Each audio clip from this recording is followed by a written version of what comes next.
Okay, Daal.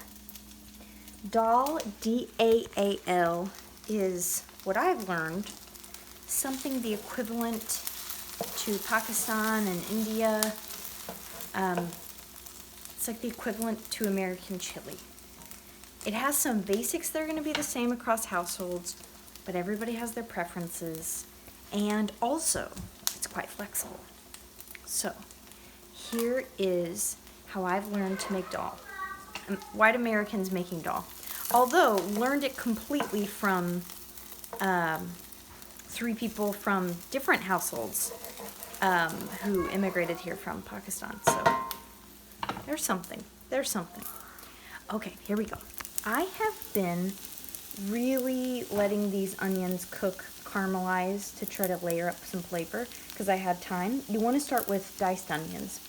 And I do, for a pot of dal, which for my family is about 6 servings, 1 onion, okay? Now I'm doing it low and slow to caramelize and build that flavor. If you don't have that time, just saute them quick, it'll be fine. Once they're almost done, you put in the garlic to let it get flavorful. I don't know, for one batch, I'd say 2 to 3 cloves. And then we're gonna do something unique here. So there is a special type of oil and spices called bakar. You can make it before you put lentils in, or you can cook it separately and literally place this oil on top of the dal to bring it flavor. Either way, I've heard is fine. I prefer before. All right, so you're seeing, oh, by the way, what you're sauteing everything in is ghee or clarified butter. Don't be using olive oil or peanut oil or whatever, ghee. That's the stuff. So I suggest, I'm making a double batch, but I'll tell you for one batch, I do 2 tablespoons of ghee for the bakar. Let's get this going on. All right, there we go. We are on a medium heat, 3 out of 6. And then we're going to toast the spices. For one batch, 1 teaspoon brown mustard seeds, 2 teaspoons cumin seeds, that's those long things, 1 teaspoon turmeric, and ½ a teaspoon salt. Okay? And you can experiment a little bit, like paprika and stuff like that. Something else I love are curry leaves. I love cooking curry leaves. They look like thyme leaves, but they're not. So we're literally frying these spices in this oil. See how they're getting fried over here? I need to get some oil more up on these spices. So there we go. Let's make the oil run. There we go. Now it's kind of bubbling. That's what we want. So the curry leaves, you can buy at an Indian market. Some people will grow them as plants. I know some people who want them native, which I love. I ran out of curry leaves, so I'm actually going to experiment today and do a little bit of curry powder. This might be a failure, so I'm going to go light on it. Just like a little bit, just get a little flavor. Oh, that's looking good. That's good. See, this is too dry. You need that to be doing its toasty things. Let's move it over here. All right, and then for one batch, 1 red chili pepper. If you want absolutely no spice, don't put this in. You can also use a few red chili flakes. And even I make this for my toddler and it's still fine. All right, so the bakar is doing its thing. Fried oil. Now, we're gonna stir it all up. The onion, the garlic. Oh, I wish you could smell what I smell. Turmeric, the cumin. It's smelling good. Okay. I'm going to clear a little room and do red lentils. Rinse these beforehand. They're kind of bitter, I find, if you don't. And you want to do 1 cup of dry. Woo! It's sticky. Whoa, whoa, whoa, whoa, whoa, whoa. Okay. Look at that. Look at that. Got real sticky. Again, I'm doing a double batch. So I have... Oh, maybe you want to do for one batch like 1½ cups. Yeah, I've got about 3 cups for this double batch. I feel like I don't measure it. Again, it's flexible. Okay, so I get them all ready. And I let them just toast for just 30 seconds. Meanwhile, I am going to do my last push of ghee up in here. I'm going to use another teaspoon. Just let that melt. I did forget to put in my pepper, but I can't do this one-handed, so imagine. I'll do it after the video. Little pepper, which is not only yummy, but really allows your body to benefit from more of that turmeric. All right, now I'm going to stir it all up, dry toasting all the spices and lentils and onions and garlic.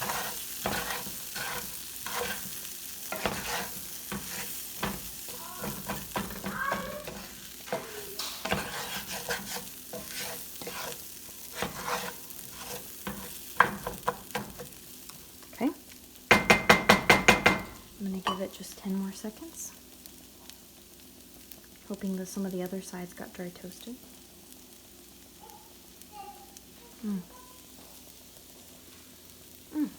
Yummy. Okay. Now, just clear water. You can use broth, but you actually don't need it. You're making a broth.